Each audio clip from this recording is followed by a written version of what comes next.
And now in the final installment of our special report from the Middle East, we'll examine the unique economy of Kurdistan. More than 90% of the region's revenues come from oil, giving the Kurds a comfortable lifestyle with low taxes. But their economy has historically been at the mercy of the Iraqi government. And with an extreme, unforgiving climate, the region is dependent on imported food. We'll take a look at how the Kurds are trying to create the practical conditions for independence by attracting foreign investors and pursuing self-sufficiency in agriculture. Here's our special report by Wan-ling and Su Qifa.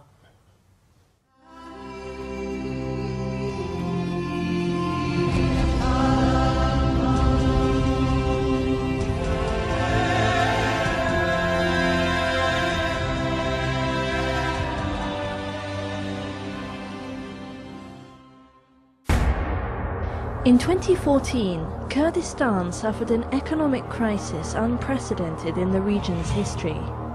First, Iraq stopped paying a share of its oil profits to Kurdistan, essentially slashing the regional government's income. Then a massive slump in global oil prices devalued Kurdish oil. And finally, ISIS invaded Kurdistan, advancing to within 40 kilometers of Erbil. Foreign envoys and business people fled. These setbacks brought the ascendant Kurdish government back down to earth with a bump.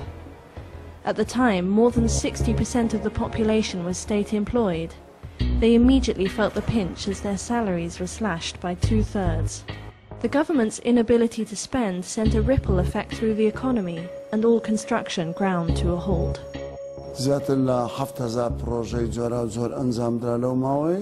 تاگەیشتنەوەی بەس لە 2014 کە دوای ئەو شەڕە و قەیرانی دارایی بەداخۆ ژمارەیەکی زۆر زیاتر لە 5,000 پرۆژە. But the crisis was also a chance to pursue a new direction.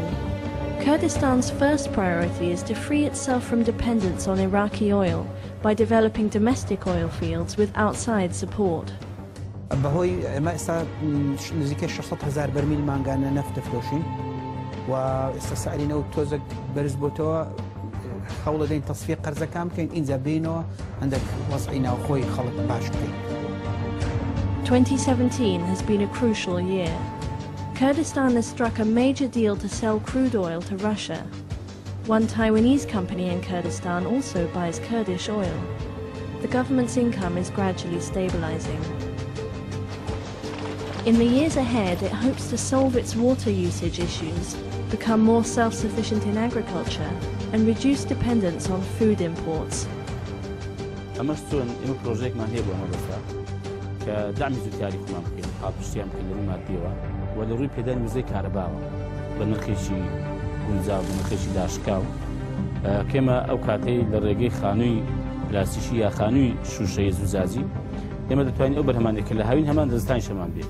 在这样的温室设计之下呢，库德一年四季12个月都可以种植各种有机蔬菜。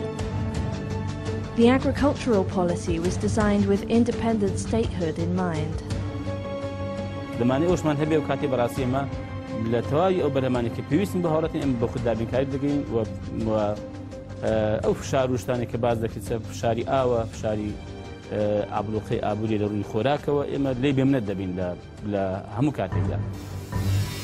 There are only 2 Taiwanese companies in Kurdistan.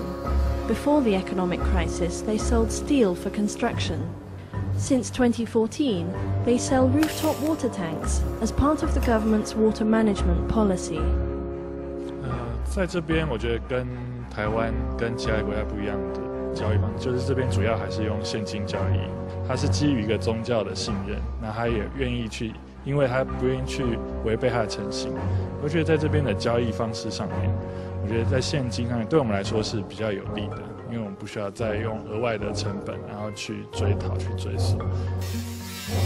Kurdish incentives for foreign companies include practically free water and power and very low land tax.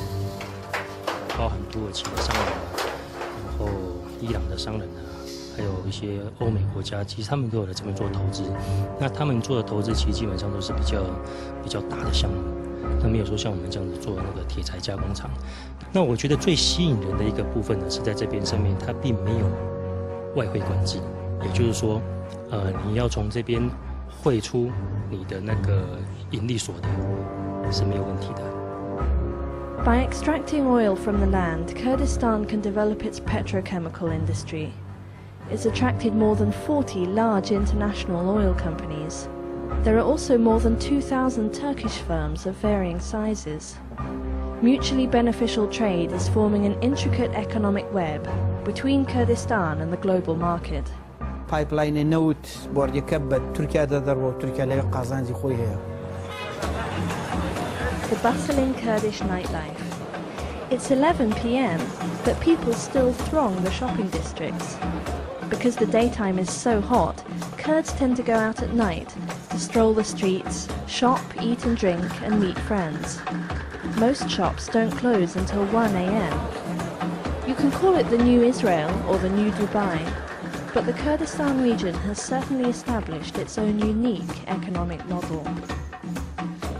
This has been a special report from the Middle East by Wan-ling and Fa of FTV News.